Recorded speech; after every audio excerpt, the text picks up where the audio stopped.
sad and clear that on several counts you've discussed, you don't know what you're talking about. I would like, for example, for you to express in clear terms how, say, Java, in any of its incarnations, addresses the ideas embodied in OpenDoc.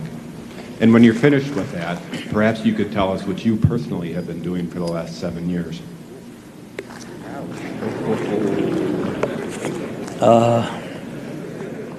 One of the hardest things when you're trying to affect change is that people like this gentleman are right in some areas.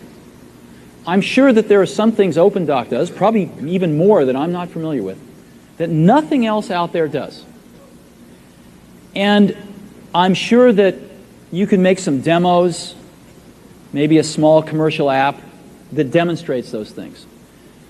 The hardest thing is, how does that fit in to a cohesive, larger vision that's going to allow you to sell $8 billion, $10 billion of product a year?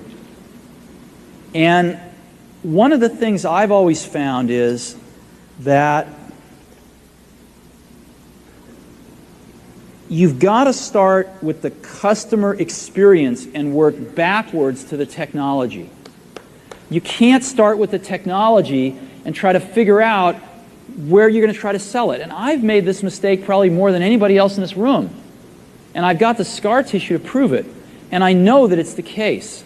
And as we have tried to come up with a strategy and a vision for Apple, it started with what incredible benefits can we give to the customer? Where can we take the customer?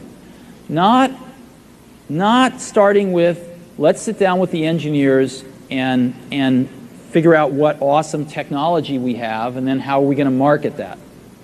And I think that's the right path to take.